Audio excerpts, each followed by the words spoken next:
Yes, a lovely afternoon to you. Welcome to your favorite news and current affairs program, 60 Minutes Nigeria. My name is Ego Sagbola, your anchor on the show. It promises to be exciting. It promises to bring you the very best in terms of topical issues, national issues, one that generates reactions from the nooks and crannies of the country, and of course, from Nigerians, those in the diaspora. Well, on today's show, we'll be taking a look at three topics, very, very crucial to national development. We'll be looking at the development at the Senate, the National Assembly, the upper legislative chamber of the National Assembly, the crisis that erupted yesterday, and of course, the maize, the symbol of authority, was allegedly stolen. And of course, that generated reactions. The senators termed what transpired at the during plenary as an attempt to overthrow an arm of government. In other words, it was a treasonable offense in the opinion of the senators. There was a reaction as well from the House of Representatives. Of course, some of the rep members needed to visit the upper chamber in solidarity. A lot of transpires. Also on the topic, on the show today, we're looking at the recent ban by those state government on grazing in Odigitwe, and some other communities for 90 days. We'll be looking at that. Is it a model to be emulated? Is it the solution to the elders farmers crisis? And finally on the show, we'll be looking at the recent trend as well, curbing sexual harassment in Nigeria's higher institutions. If we must get credible graduates, then these abnormalities must be curbed. Joining me to dissect these topics today are very eminent personalities in the studio. I have with us a very seasoned politician, Comrade Godwin Irahun. Nice to have you on the program. Yeah, good afternoon, viewers at home. You're welcome. We also have with us another seasoned politician, a man who contested in the last governorship election in Edo State, Roy Oriwabo. Nice to have you on the show. Thank you. Grace and above. We also have with us a woman who has made mark in the legal profession, a legal practitioner in Edo State, and of course a law lecturer with the University of Benin, Barrister Eduowo. It would be nice to have you in the studio. Thank you so much. Good afternoon, viewers. Okay, so I know the women folk knows that there's equal representation as far as our panelists are concerned.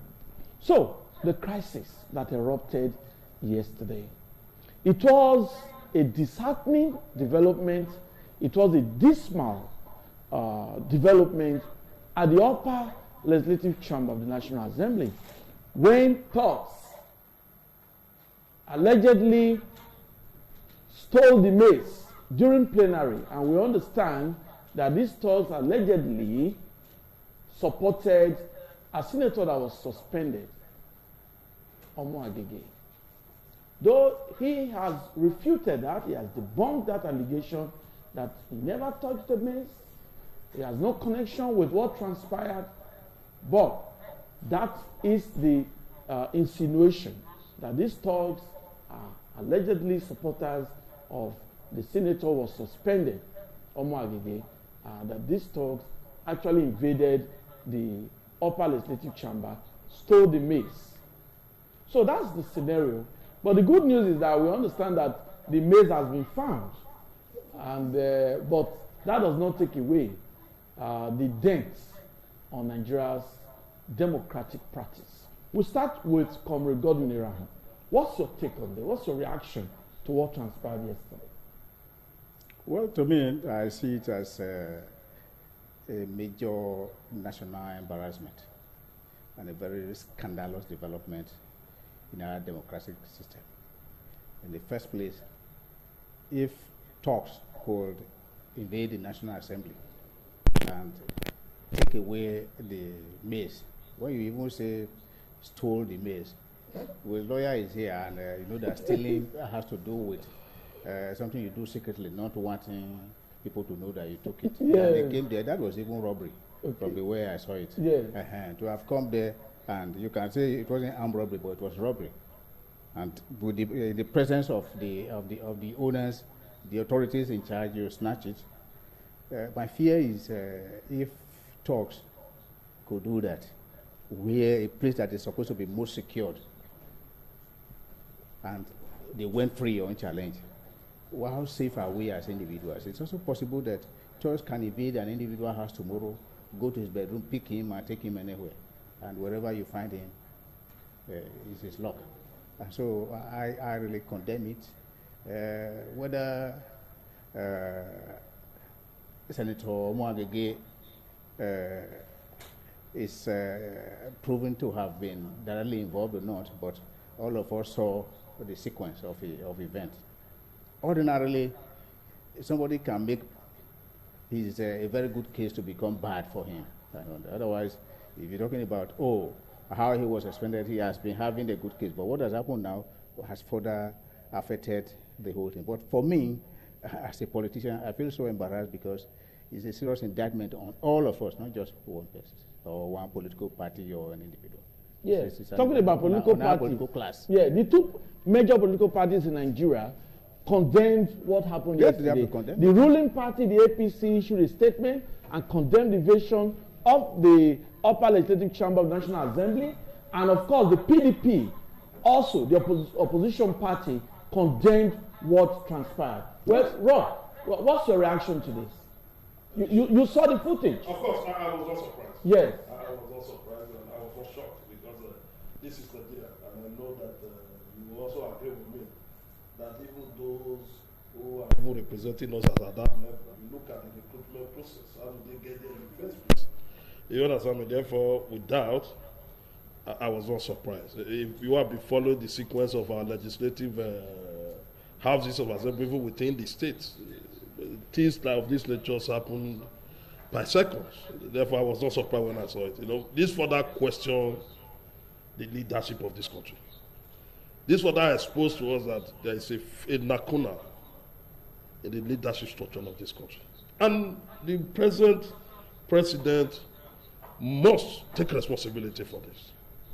You recall it not been issued the day he was running, when he said, I be not to everybody, I be not to nobody. These are things like this, you start seeing it when you be not to nobody. One, he told us, I'm trying to go down the memory lane now so that you understand my point. He told us that he can work with anybody, irrespective of any person who emerged as in leadership of that house, that he can work. Then he refused to do the needful. Then they were able to perpetrate themselves in power. What do you expect? This is what is going on. Therefore, as a party, APC, the leadership, these are further revealed to us that they have failed us as a people. The leadership structure of APC have collapsed. One would naturally expect, instead of them condemning, they should be apologizing to Nigerians. That was the reason it surprised me. I saw them trying to say, no, we are condemning. You don't need to condemn this. You apologize to Nigeria. How do we get to this level at the first place? Senator Omoagege is a service senator of the Federal Republic, belong to the ruling party, the APC. The leadership, the president of the Senate belong to the APC. Then you begin to ask yourself, how do we now metamorphose into this kind of show of shame that I saw when I was releasing my press statement yesterday under the CNPP, which I managed. To me, I view it as a threat. I believe that democracy is on trial in Nigeria. Therefore, all hands must be on deck. This is the time for all of us to now say, no, we cannot continue like this. What have happened yesterday, I was not surprised, and I'll continue to use that word, because Nigeria as a country, we know how we operate. I have been opportune to pay a visit to the National Chamber, and I know what happened there. In terms of the security arrangement there, how on air will these men be able to navigate this process without any confrontation, no harassment? You saw it, it's been shown, and everybody was watching it. Then you ask yourself again, what happened to our security? And therefore, that showed to me, and I'll continue to insist that the kind of security structure we have in Nigeria is an eye service structure. We are in 21st century. Somebody will see hold gun and be telling you, I'm a police officer, I belong to this, I belong to this. When we expect intelligence guys to be able to provide a solution for all these things we have seen. Yeah, but from the reports that we got, we understand that the talks initially, from the report that we got, initially informed the security personnel at the National Assembly that they were with Senator Mo-Agege. So they were allowed. They didn't really know their motive until that incident happened. That's the allegation against the talks. What not happened with the exit? Yeah. Well, in the exit, what not happened? Yes. Was it a spiritual warfare that all of a sudden they became invisible? We must question this. And Nigeria will be bothered. How do we get to this level? I'm not looking at what happened at the National Assembly. I'm not bothered about that. But how do we get to this level? The security may attach to them. What is their responsibility? By now, one will naturally expect somebody to be taking responsibility. He said that by resignation, apology, or even facing trial, as the case may be. Because you cannot tell me, no matter the way they... Now, they are leaving also come for a serious concern, my brother.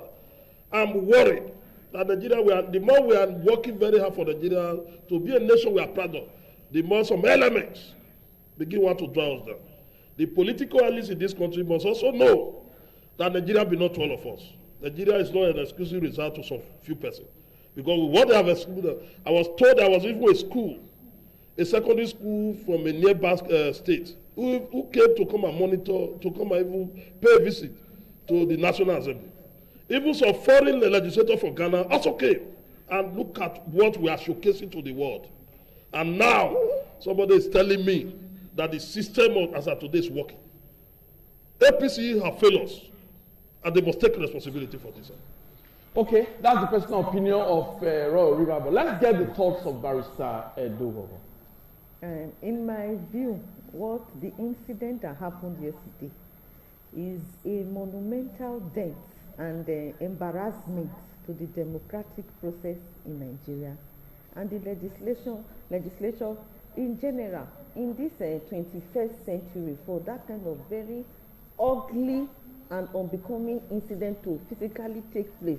With all the security present in the National Assembly, this kind of incident took place. It goes to show, and it actually portrays the level of underdevelopment in our democratic system as of today. It portrays that the average man has little or no hope based on the present political system we are now experiencing, whereby the apex system in terms of the National Assembly can actually exhibit this kind of a public show of shame and disgrace.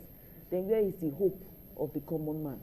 Our legislators, our honorable members are supposed to be elite individuals of impeccable character that are actually representing the interests of Nigerians. But when you now see a complete show of breakdown of law and order in the house physically, then it shows that there's little hope for our democratic process.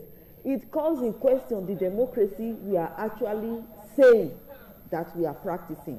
We need to actually go back to the drawing board. In Nigeria, a lot of things are going wrong, and this is just one of the myriads of challenges presently bedeviling this country. At that apex level, you can experience this kind of embarrassment.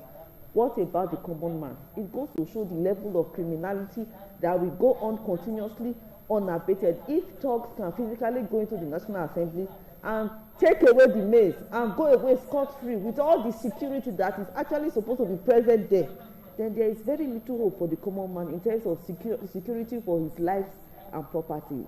It's a pointer that the government has a lot to do. It's a pointer that Nigeria, we are still very, very far from the mark. We are very far from the level of development as is expected of any average country in this 21st century. And I seriously condemn it, and I say it's a pointer to the nature of democratic process we are practicing in Nigeria, and there need to be very serious reform, otherwise it will not augur well for us eventually.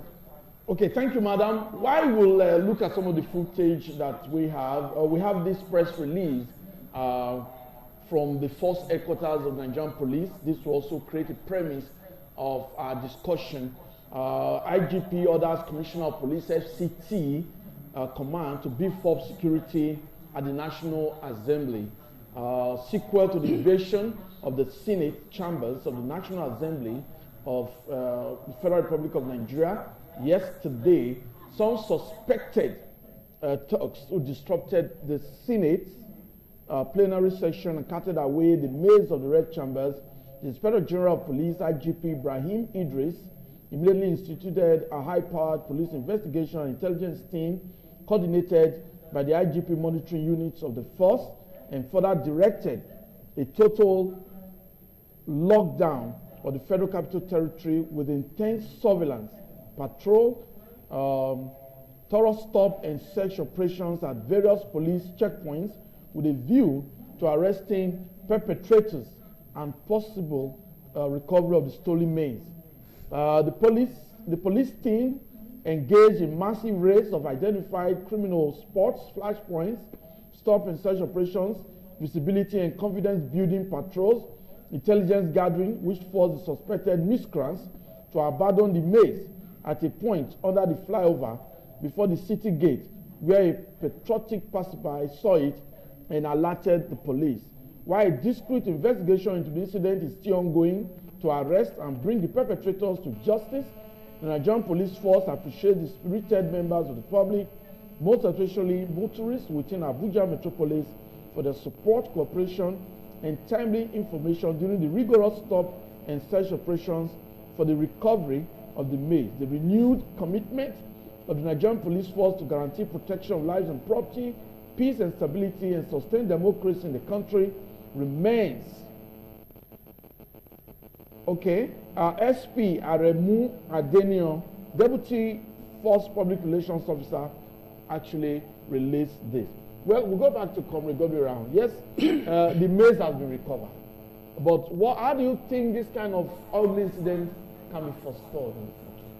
Well, first, I believe that it is better to see this as it is, as a national problem, not on partisan ground. We are not looking at whether it's APC or this. And let me also say that it has nothing to do with President Buhari not resisting the nomination of Saraki. In fact, that ought to have been commended, because it shows that whatever they decided, he was ready to abide. That has nothing to do with what has happened now. I believe that in the end, the police, even from this statement, has further exposed itself. How do you say that to beef up security in the National Assembly? Are they not supposed to be all the time properly beefed up? Are they admitting that there was no security in the whole of the National Assembly premises, knowing that if you visited there, you see the number of gates that you have to pass through, and you are subjected to checks and all that. And therefore, I think it's a very serious embarrassment. And again, the fact that the Senator Amwangege is a very experienced lawyer. He's not a small person, he's not a young person, and he's not also an inexperienced person. So one cannot even say now that, oh, you are looking at the kind of people that are going to the National Assembly. If you cannot send a lawyer of over 20 years standing to the Senate, who will be qualified enough to be there? You understand? So this thing it has gone beyond the issue of partisanship. It has also gone beyond the issue of whether it's qualified or unqualified. Because this one, the lawyers are the learned people in the society. And therefore it shows that, as most of all, the three of us have agreed here earlier, that the political class in this country is becoming a serious embarrassment to the society. And therefore, they're doing serious damage to the image of Nigeria globally. You can imagine how the whole world will look at us. Can this one happen in America? Even in Ghana here, that was far behind us previously. And so it's a very, very serious embarrassment. What do you expect the legislative arm of a local government council to become? How many policemen will a legislative arm of a local government have when they are sitting? They can't, but there's no way they can have even five policemen around in the entire 774 local government. So it's a serious embarrassment. Okay, we must challenge the police to go to the root of this matter. Okay. Because to me, if they did not collude with these people, it would not have been possible. The police promptly arrested. Yes, the and even with the senator. SSS, there's not even prompt about it. So before leaving the, if before they left the National Assembly premises and they were arrested, then you can say they promptly. No, they arrested Senator Omo Agege. No, but later they also announced that he was not arrested. They only escorted him out of the. That's what they said. Okay, but from what we've gotten, it's been released.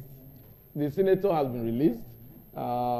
That's the latest. The police said he was not arrested. That was the statement they issued yesterday. Okay, so Roy, how do we forestall this kind of problem? To me, it's very direct because our recruitment process.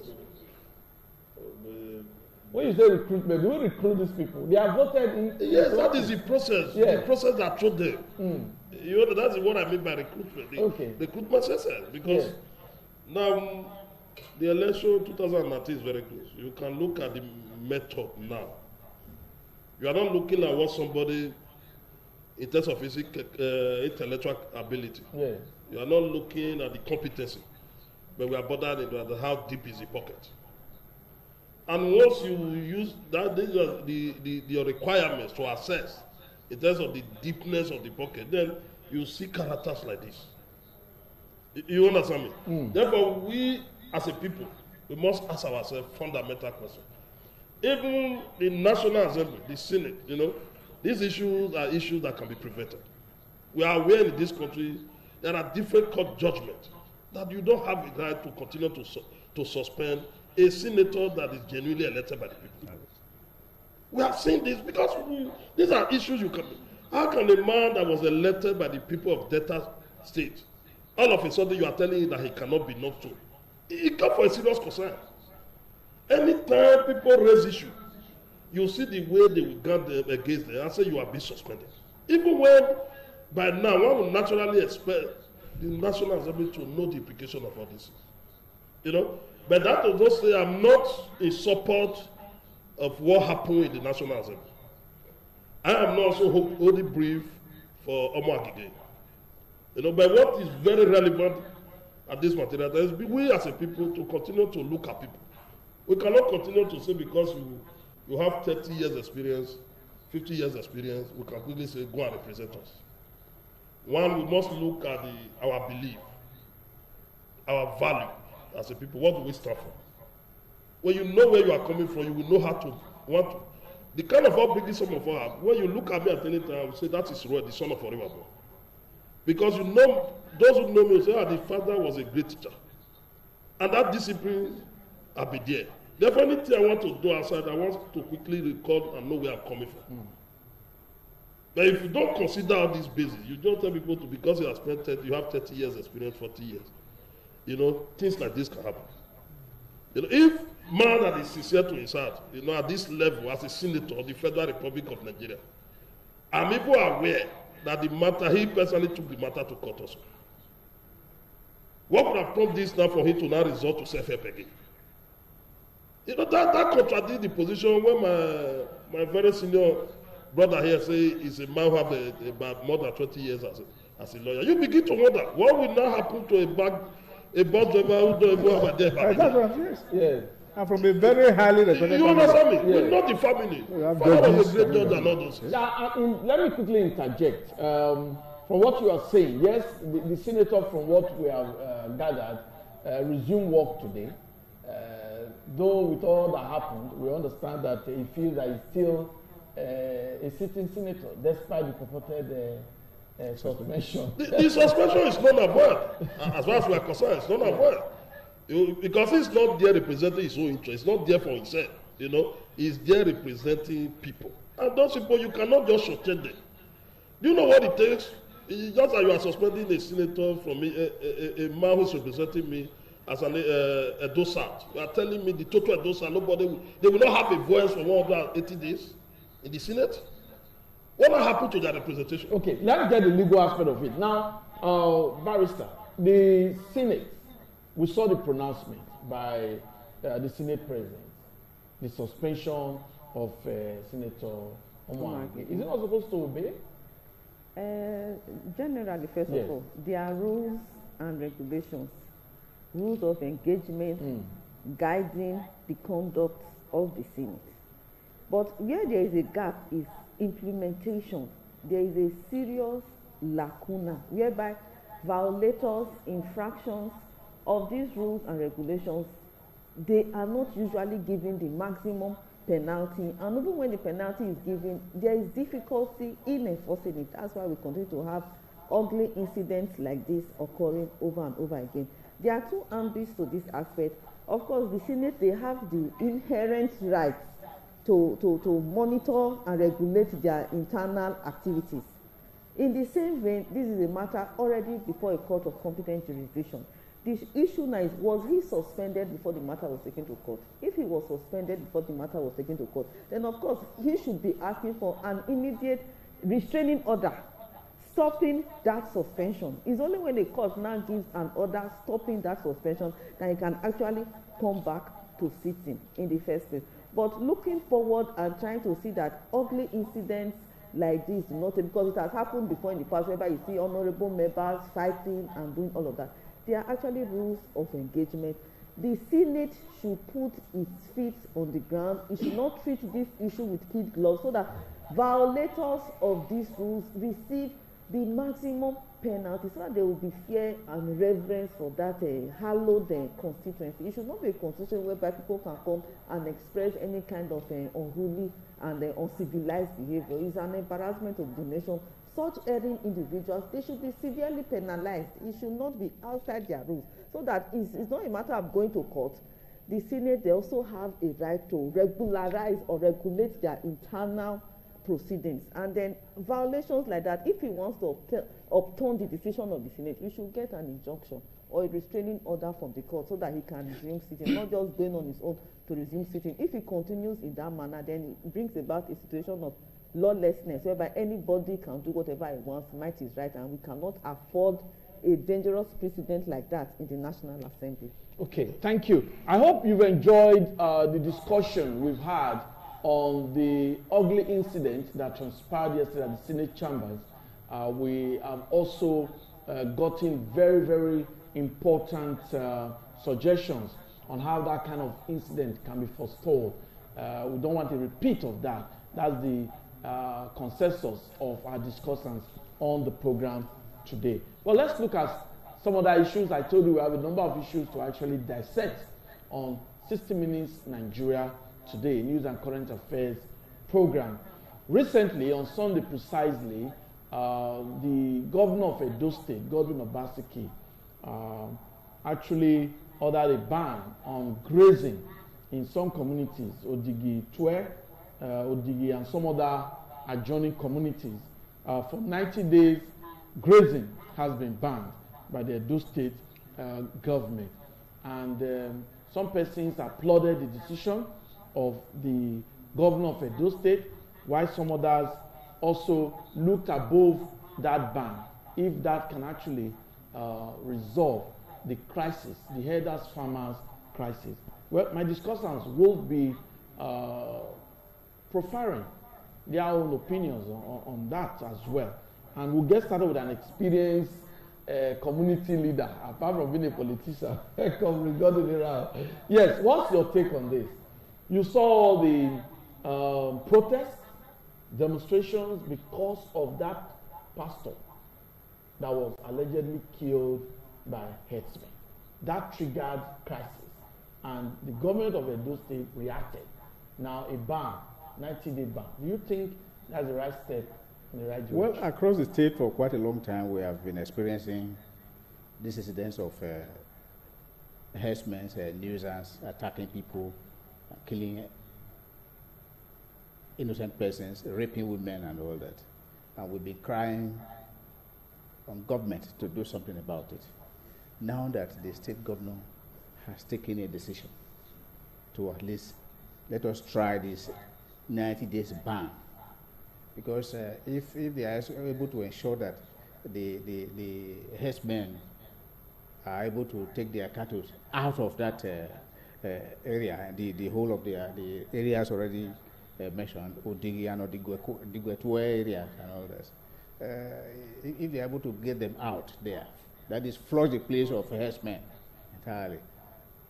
I believe that the government has its own purpose, because from what they have said before, they want to be able to take censors and then accredit genuine headers and all that. And I think we should commend the effort of the governor and also support it. And then pray that this 90 days experiment succeeds so that we can think of how to apply it to other parts of the state. It's a very good experiment, and I commend it. Okay. Ron, your reaction to this, you think is the right model? To me, the policy or the pronouncement is not sustainable. It's a mere pronouncement. Therefore, it's not sustainable anywhere, anytime you can ask. You know, you record what happened in Uboha, a very local government, where a first-year student was also murdered by this herdsmen. Huh? What is the fate of those who reside within Uboha? The suspension is not happening. There are no bars as I'm talking to you now. Then you begin to ask yourself, what is it because school the boy that is built by the government the first year our student children? is it because it's a little boy? Is it Cows, because animals like this. from This is, Uboha? Life this is is very, sacrifice, very wrong. wrong. That's the reason why people very bother. Yeah, life is sacrifice. Now, what the I will government send this should to do my is witness. to a permanent solution, a law as a matter of urgency. Now, I will expect by now the House of Assembly is supposed to be working as we are talking now on how to come with a law to regulate the conduct of these herdsmen. You understand me? Right. To me, when I heard the government of Edo say, well, we are banning with 90 days, I said, well, the people they say it's good. To me, it's not sustainable. I expect the governor to say no, even as an executive be, to the House of Assembly to say, I need a law that can regulate the conduct of these herdsmen. By 21st century, we should be talking about how to make our institution to be strong, strengthen our institution, than looking for one superhuman being. When you make your institutions are strong, then everybody will be rest assured that you are in a society where you will not break law and order. With what the government are doing now, I'm appealing to the government to step up the game. We can't continue. If it happen, God forbid it happen in any other place again, you will not go there and ban for 30 days. Then if it happen in another place, you go there and go and ban for 21 days. We can't continue rigmaroling. Let us look for a very sustainable way to address the issue. And that is for the government to formulate a direction. And the only direction is law to regulate the conduct of this herdsmen. No matter how you view it. But if it is on an emergency load, as it deserves, then okay. I released a press statement, I commended it for the task force to quickly look at it. But I said that 90 days is not sustainable. I commend this effort. The thinking is good. But let us look for a solution that will be permanent. A holistic A very holistic approach, a very permanent solution, so that when anytime you are relaxed, you are going to your village, you will know that you are secure. These herdsmen cannot continue to terrorize. In 21st century, people know the farmers who are doing business on cattle and cattle rearing, they know how to do their business. We have since recommended, and those states people have since recommended that let us go by the way of ranches. So that you are rearing your cattle, you be in one place doing your business there. If Royal River decide to rear a cow, will be at my backyard. I'm walking around there. We are seeing it every day. They don't have anything to do with my neighbor. Those who are into poultry now, you see how they do their business. Then what is so special about the cattle rearing? You know, if you look at what has happened in this country, the numbers of killings that happen, people are even saying that the herdsmen have even killed more than the Boko Haram. You know, what that shows is that something is terribly wrong with us. Now, Edo State government should look at how the way forward. Because it happened in Uboha, it happened on the Gwetwe, and it will continue. It happened in Akukwedo. It's a process that is going on. Therefore, we must look at, let us not make it a political posture. Then what I mean by that, let there be a permanent solution. And that's the reason why I must commend Edo Forum of Patriots. Edo Forum of Patriots are able to come out to say, we want to hold a security summit in Edo State to formulate a direction for Edo State government on how to tackle this menace. I must give it to them. You know, they believe that as a stakeholder in this town, that they also have a stake in Edo State. Let us formulate a policy. Let's come with an idea. Being in government, being the president or a minister in government, does not make you a superhuman being. It does not elevate your thinking. People are there to guide and come with different tickets. Ability for you now to look at the different tickets, you harness it, then we make a problem. Okay, thank you, Roy. That's a very good submission. Let's also get the thoughts of Barrister Adegogo on this. The menace of these herdsmen has been a major daunting problem in Nigeria in general and in Edo State. And then the present action of the Edo State government is highly commendable in my view. Although very well belated, the action is coming rather very late because a lot of very precious lives have been lost. And we should not forget the essential and fundamental duty of any government is to secure lives and property. This issue of these cattle headers is a major threat to the security of this state, and the issue cannot be treated with kid gloves. It should not be treated politically or with any form of diplomacy. We should borrow a leaf from other advanced jurisdictions of the world. Have you ever seen in any other country where you see cattle going into people's farms and going on the streets and all of that? Why should Nigeria be an exception? Why should they be treated? Why should these headers be treated specially, and then they continue to perpetrate havoc and disasters and taking human lives? The effects are endemic. A plethora of individuals have died over these issues. I feel just putting a ban of 90 days is not sufficient to adequately tackle the challenge before us. It should not be an open question whether cattle should be rearing openly. Why should they rear cattle openly? What is the difference between rearing cattle and training chickens or training cows, training pigs and all of that? Government should come up with a very strict regulation. There should be nothing like any form of open grazing. If you must graze openly, go into the far forest and graze. Human lives is sacred. It's far sacred and better than the life of any cow. Yeah, but because you are dealing with people that are not open to reasoning. They lack the capacity to reason with normal human beings. They go about killing unabatedly, and then you are treating the issues with kid gloves or whatever reasons, I don't know. But I'm happy at the first step the government took. It's highly laudable, but he must put permanent structures on ground to see that this kind of ugly incident does not occur. And to me, one of the ways forward in this direction is putting a complete ban on all kinds of cattle rearing in the state. This is a state. It's a state in the 21st century. It is ridiculous to reason in any average civilized country to see cattle moving on the highway. It's only in a place like Nigeria you see such things, and it goes a lot to depict our level of underdevelopment, our value for human life. The perpetrators of this, they use the opportunity to commit all kinds of crimes. The more reason why we should not accommodate them. If they must feed their cattle in public, they should go to the deep forest and do that, not threatening the lives and securities of people. So I want to use this opportunity to implore the government in Edo State. Its fundamental responsibility is to secure lives and properties. Once that is broken down and human life is no longer secure, then there is basically no essence of government.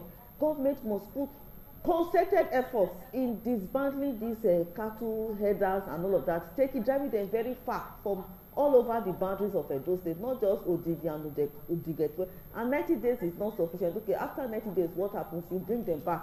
And they already have the intentions of killing continuously. What is the essence of bringing them back continuously? They should go look for ranches to train their cows. And if they cannot do that, they should go into the forest. They should not disturb the peace of Edo State. Thank you very much, Barrister Adegogo. I can see how emotional she is about the issue.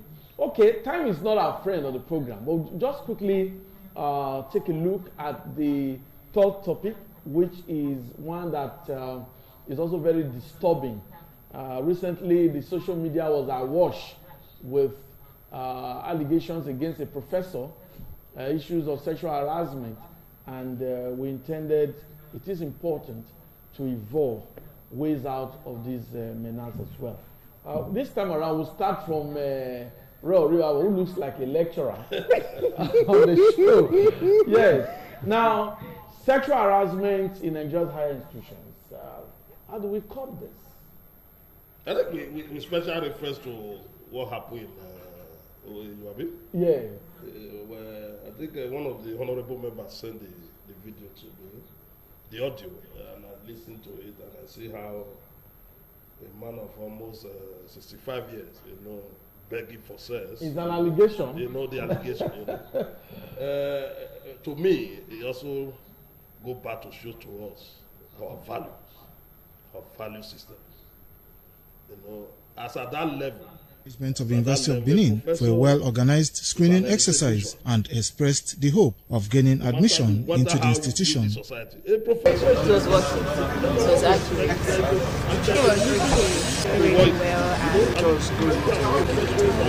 And 2018 admission screening exercise of the University of Benin, which started on the 28th of September, is expected to end on the 10th of October 2017.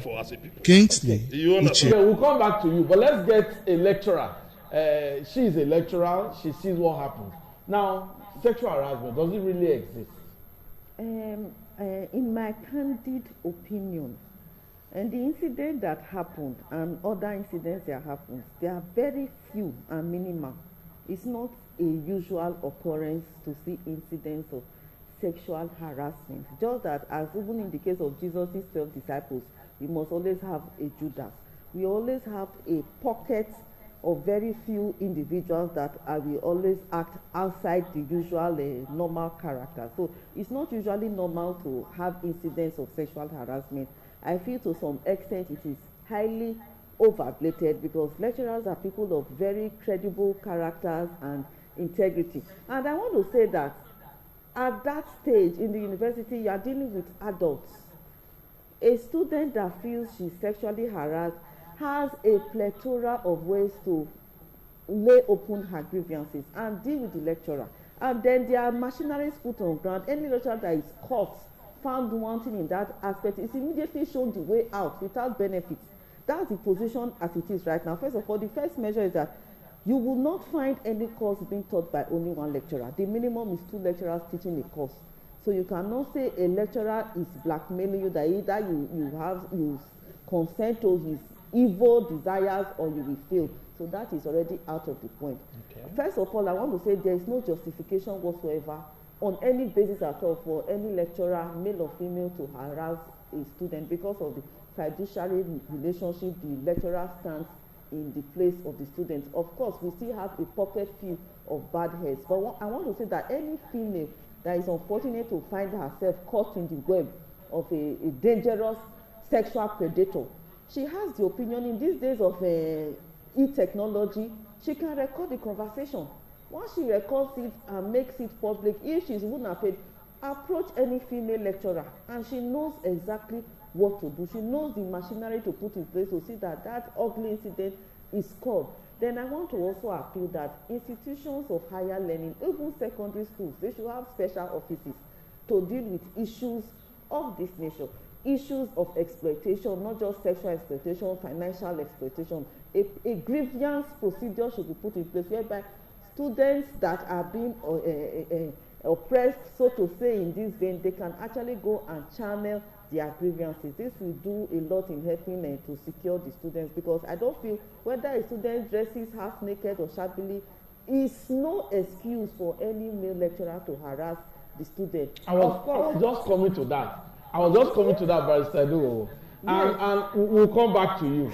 Now, let's take the thought of Comrade Godwin Irahan.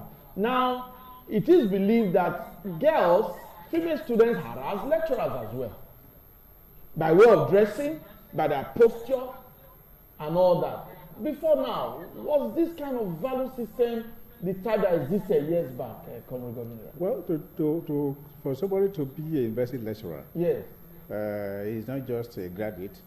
He's a graduate who has gone through the first, second, and even tertiary degree and all that. And therefore, he's already at the highest point of learning. And then such person ought to be above temptation, no matter what it is. And it is also clear that there's a stage you get to in life where you really don't have to blackmail anybody. Of the University of Benin for a well-organized screening exercise and expressed the hope of gaining admission into the institution. It was working. It was actually started on time. It was okay, really well. It was good. I hope can make it. Election screening exercise of the University of Benin, which started on the 28th of September, is expected to end on the 10th of October 2017. Kingsley Uchebu reporting. Stop mentioning my name. Okay, sorry. So the discussion, let us just watch how the authority of that university will handle it. The thing is that it's also clear that maybe those students are going to begin to lose confidence in the ability of the universities to handle such things internally. Because in most cases, the students will feel unsafe to raise this matter before the university authority, because it's possible that in most cases such matters have been swept under the carpet before. And then the career or the learning, the prospect of the student is jeopardized in the process. But in this case, this one has done her work very thoroughly, and I believe she will have the courage to come out and say, well, I am the person. It's also clear that even the professor will know the person. Yeah. Let's pray that justice be done, and that whoever that is guilty, it has happened at so many places. There's hardly any institution where there has been no such scandal here and there. I must therefore also commend our women, because it would also have been possible for women to also harass our boys, our sons. I haven't heard. We haven't heard of it. That. Maybe because the boys are secretive or so. I don't know how it is, but now that they are still not nothing like that. Yeah. So we'll come back to Madam before we get the third of Roy. Now, don't you think higher institutions should have some kind of modalities in place to also check these girls from nudity, from dressing in offensive ways? Don't you think they can also harass lecturers, male lecturers? Yes, let's quickly get your thoughts on that. First of all, I want to say that there is no justification for sexual harassment, even if the female student is dressed naked, first of all. But of course, there must be some level of morality. There must be some level of decency and dignity in a lady's dressing. A lecturer has a right, if a student is very inappropriately dressed, to walk the student out of the class. That's a good measure, and I feel the university can also do better by putting more stringent measures to see that students dress appropriately. But my argument is that irrespective of the nature of dressing, is not a justification or an excuse to sexually harass any student. And I want to say that students should feel very free to open up and talk to colleagues, especially female colleagues, in the absence of a special office put in place to handle such issues. They should feel very free to talk to female colleagues that will be able to, of course, channel their grievances through the right machinery and get justice for them, because a woman's body is is of immense value, and it's her personal dignity. She has no right to exchange it for marks or whatsoever. So she should do everything to guard it. And I don't think a female student that knows her onions will not be failed or penalized for refusing the sexual advances of a male lecturer. And the truth is that once the information leaks out, that lecturer, no matter who he is, will be penalized. He will start begging. Once she manages to leak out the information and say, this lecturer is actually harassing me, and she's able to prove it with some kind of verifiable evidence, that lecturer is most likely going to be shown the way out of the university system to her own advantage. So students should not keep quiet about incidents like this. They should not be cajoled into submitting to such violations of their human rights, but they should speak out, discuss with their HODs, if they are afraid, discuss with female lecturers and tell them, this is my plight, and they will be assisted on the best way around it. Thank you very much. I hope students, I hope the youths are also watching this program, 60 Minutes Nigeria, a news and current affairs program, very enlightening. You can see what Barrister Edugova has said. You need to open up, and the lecturers surely will be reprimanded. Well, let's get Roy's thought now. Comrade Godwin Round said, yes, you get to a stage, you should be above temptation. And Barrister Edugova also said, well, no matter the dressing of a female student, is not an excuse. You subscribe to these two positions? Of course, my position is very direct. When I said, as a people, what we stand for? Now we are bothered about this now because that young girl had the courage to record the transaction, emotional transaction, as the case may be. The conversation. Because they were navigating the road of emotional discussion. Now, as it have happened in some schools, even in our very state here, there was a time that was very trending in our state university. Now you now ask yourself, what now happened to the actors?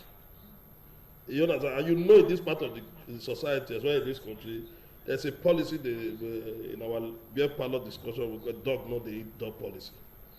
The lecturers who are supposed to say, my brother, this will happen, why did you do this? Also, this is one of our, we're in a society where when you accuse a lawyer, the colleagues say, no, it can't happen. And they are saying it, they say it can't happen. If you accuse a judge, they'll say, no, it can't happen. There are ways you accuse a black man, they will protect, These are the kind of society we find ourselves. They always have to work hard to protect their own. The doctors Yes, the doctor want to protect their own, irrespective of the havoc that they have committed. That's the reason why you now ask yourself again. Since it have happened, and we have seen it in Edo State, now go back to that same story. You are a journalist. I will expect as an investigative journalist. You go there and find out what happened to that lecturer. The journalists, the media need to do that. Yeah, but the process is on. The trial is on. No, this is the new one now. The one that happened in our very close eye. Okay. Yeah. I said it by now to go and find out what happened to that man. Don't be surprised that man will be protected by the cabal who are the colleagues. Okay, investigation will be carried out. Therefore, yes. And the student victimized. Yes, and when you do that, that will not build the confidence. If there's not taking this one we are talking about, this particular case study, that young girl might not be able to finish with that school again. I can confidently tell you that. No, that will not happen. Because we understand that institution already, a process is on to investigate. Nigeria as a society, there is something that happened that they just set up a panel, a probe to look at what happened. They will not come back. You saw the issue we raised up. That in the first place, what will happen for we not to be looking for our maize in order the mango tree when we are supposed to be somewhere. Okay, thanks a lot. Once again, the police has returned the maize back to the Senate chambers. That's a good one for the Nigerian police. They were actually given 24 hours to do that, and they've lived up to expectation. So we commend the Nigerian police for that. Well, time is not our friend. Just parting words. Come regarding around. Just parting words. Well, viewers at home, Nigeria is the only country we have. There is need for everybody to make sacrifice, be law-abiding, and then let, as much as possible, let us reduce the level of greed among us Nigerians. Thank you. Barrister Aduo, your parting words. In the light of all the developments in Nigeria, our love for it or our disparities against it, all Nigerians should endeavor to get their voters card so that 2019, your votes will count. Thank you very much. I hope you've enjoyed today's edition of the program, 60 Minutes Nigeria, a news and current affairs program aired weekly on Thursdays. If you enjoyed today's program, keep a date with me. By God's grace, next week Thursday, we'll have another issue that we'll dissect, and of course, another group of eminent discussants will also be with us to dissect the topics. Thanks for being a part of today's program. Have a wonderful weekend ahead.